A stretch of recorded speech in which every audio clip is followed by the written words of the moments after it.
ఈ ఆదివారమే భారత్ న్యూజిలాండ్ జట్లు champions trophy ఫైనల్లో తలపడబోతున్నాయి. దుబాయ్ వేదికగా జరిగే ఈ ఫైనల్ పోర్లో గెలిచి ట్రోఫీ గెలవాలని రెండు జట్లు పట్టుదలగా ఉన్నాయి. ఈ మ్యాచ్లో గెలిచి 25 ఏళ్ల క్రితం ఇదే ఛాంపియన్స్ ట్రోఫీ ఫైనల్లో న్యూజిలాండ్ చేతిలో ఎదురైన ఓటమికి బదులు తీర్చుకోవాలని భారత్ భావిస్తోంది. మరోవైపు న్యూజిలాండ్ మాత్రం ఈ మ్యాచ్లో గెలిచి గతేడాది వన్డే ప్రపంచ కప్ సెమీఫైనల్లో భారత్ చేతిలో ఎదురైన ఓటమికి బదులు తీర్చుకోవాలని అనుకుంటోంది. టేబుల్పై రెండు జట్లు సమమూజ్యులుగా కనిపిస్తుండడంతో ఫైనల్ మ్యాచ్ చివరి వరకు హోరాహోరీగా సాగడం ఖాయంగా కనిపిస్తోంది. ఈ టోర్నీలో ఇప్పటివరకు ఒక్క మ్యాచ్ కూడా ఓడిపోని ఏకైక జట్టుగా భారత్ ఫైనల్లో అడుగుపెట్టింది. లీగ్ దశలో భారత్ చేతిలో మినహాయిస్తే మిగతా అన్ని మ్యాచ్ల్లో న్యూజిలాండ్ గెలిచింది. అయితే ఈ ఫైనల్ పోర్కు రెండు జట్ల ప్లేయింగ్ 11 ఎలా ఉండబోతుందనేది ప్రస్తుతం ఉత్కంఠగా మారింది. ఈ నేపథ్యంలో రెండు జట్ల ప్లేయింగ్ 11 గురించిన ఇప్పటివరకు వస్తున్న వార్తలు ఆసక్తికరంగా మారాయి. టీమిండియాలో చూసుకుంటే ఆశించిన స్థాయిలో రాణించలేకపోతున్న సీనియర్ స్పిన్నర్ కుల్దీప్ యాదవ్ను తుది జట్టు నుంచి తప్పిస్తారని పలు జాతీయ మీడియా కథనాలు చెబుతున్నాయి. ఇక న్యూజిలాండ్ నుంచి చూసుకుంటే ఆ జట్టు స్టార్ పేసర్ లీగ్ దశలో భారత్పై 5 వికెట్లు తీసిన మ్యాట్ హెన్రీ ఫైనల్ పోర్లో ఆడడం లేదని వార్తలు వస్తున్నాయి. ఈ నేపథ్యంలో అసలు ఫైనల్ మ్యాచ్కు రెండు జట్ల ప్లేయింగ్ 11 ఏ విధంగా ఉండే అవకాశాలున్నాయో ఒకసారి చూద్దాం. అంతకన్నా ముందు పిచ్ వెదర్ రిపోర్ట్ గురించి మాట్లాడుకుందాం. దుబాయ్ పిచ్ స్లో పిచ్, ఇది స్పిన్నర్లకు అనుకూలిస్తుంది. ఇక్కడ భారీ స్కోర్లు నమోదయ్యే అవకాశాలు లేవు. ఇక్కడ బ్యాటర్లు పరుగులు చేయాలంటే ఓపిక అవసరం.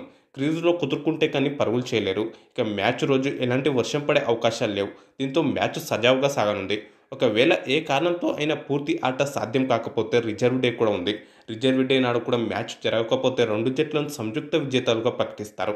ఒకవేళ మ్యాచ్ టై అయితే సూపర్ ఓవర్ నిర్ణయిస్తారు. సూపర్ ఓవర్ కూడా టై అయితే ఫలితం తేలే వరకు మళ్ళీ సూపర్ ఓవర్ నిర్వహిస్తారు. ఇప్పుడు టీమిండియా ప్లేయింగ్ 11 విషయానికి వస్తే గత రెండు మ్యాచ్ల్లో మాదిరిగానే ఈ మ్యాచ్లోనూ టీమిండియా 4 స్పిన్నర్లతో బరిలోకి దిగే అవకాశాలు ఎక్కువగా ఉన్నాయి.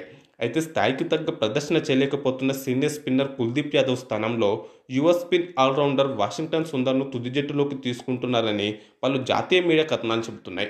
సుందర్ జట్టులోకి వస్తే బ్యాటింగ్ బలం కూడా పెరుగుతుందనేది వారి అభిప్రాయం. దీంతో ప్రస్తుతానికి 8వ స్థానం వరకు బ్యాటింగ్ ఉండగా అది కాస్త ఏకంగా 9వ స్థానం వరకు పెరుగుతుంది. లేదంటే షమికి తోడుగా మరో ప్రధాన పేసర్ అవసరం అనుకుంటే కుల్దీప్ స్థానంలో హర్షిత్ రాణా లేదా హర్షదీప్ సింగ్ రావచ్చని మరికొన్ని వార్తలు చెబుతున్నాయి. నాకు తెలిసి మన తుది జట్టులో ఎలాంటి మార్పు ఉండకపోవచ్చు. సేమ్ అదే పిచ్పై ఆడుతున్నాం కాబట్టి ఈసారి కూడా 4 స్పిన్నర్ల కాంబినేషన్ కొనసాగనుంది. కుల్దీప్ స్థాయికి తగ్గ ప్రదర్శన చేయలేకపోయినప్పటికీ చెత్తగా ఏమీ ఆడడం లేదు. దీంతో అతని అనుభవం దృష్ట్యా జట్టులో కొనసాగుతాడు. దీనికి తోడు వాషింగ్టన్ సుందర్ లేదా హర్షదీప్ సింగ్ ఈ టోర్నీలో ఇప్పటివరకు ఒక్క మ్యాచ్ కూడా ఆడలేదు. అలాంటిది సడన్గా ఫైనల్ మ్యాచ్లో ఆడించే అవకాశాలు ఉండకపోవచ్చు. కాబట్టి తమ తుది జట్టులో ఎలాంటి మార్పులు లేకుండానే టీమిండియా ఫైనల్ పోర్లో బరిలోకి దిగనుంది.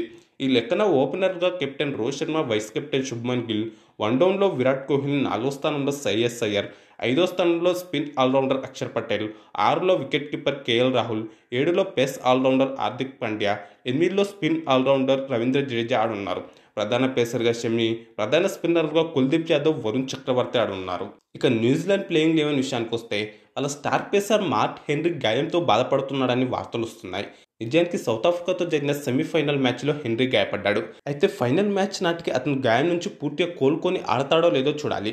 న్యూజిలాండ్ క్రికెట్ బోర్డు నుంచి కూడా ఈ విషయంపై ఎలాంటి ప్రకటన రాలేదు. ఒకవేళ హెన్రీ ఫైనల్ మ్యాచ్కు దూరం అయితే అది న్యూజిలాండ్కు గట్టి ఎదురుదెబ్బ అవుతుంది.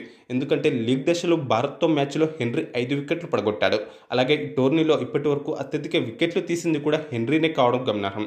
అలాగే కివీస్ ప్లేయింగ్ 11లో ఓపెనర్ విల్ జంగ్ స్థానంలో డేవన్ కాన్వేను ఆడించే అవకాశాలున్నాయి. ఈ లెక్కన కివీస్ ప్లేయింగ్ 11లో ఈ 2 మార్పులు ఉండొచ్చు. ఓపెనర్గా డేవన్ కాన్వే, రచిన్ రవీంద్ర, వన్డౌన్లో కేన్ విలియమ్సన్, 4లో డారెల్ మిచెల్, 5లో టామ్ లాథమ్, 6లో గ్లెన్ ఫిలిప్స్, 7లో బ్రేస్వెల్, 8లో కెప్టెన్ షాంట్నర్ ఆడున్నారు. ప్రధాన బౌలర్గా కైల్ జెమిసన్, విలియం ఓరోర్కి ఆడున్నారు. మ్యాట్ హెన్రీ ఫిట్గా ఉంటే ఆడతాడు. లేదంటే అతని స్థానంలో మార్కు చాప్మన్ను ఆడించవచ్చు. ఇక టీమిండియా ప్లేయింగ్ 11 ఎలా ఉంటే బాగుంటుందని మీరు భావిస్తున్నారో కామెంట్ చేయండి. అలాగే ఈ వీడియోకు ఒక లైక్ చేసి మన ఛానల్ తప్పకుండా సబ్స్క్రైబ్ చేసుకోండి.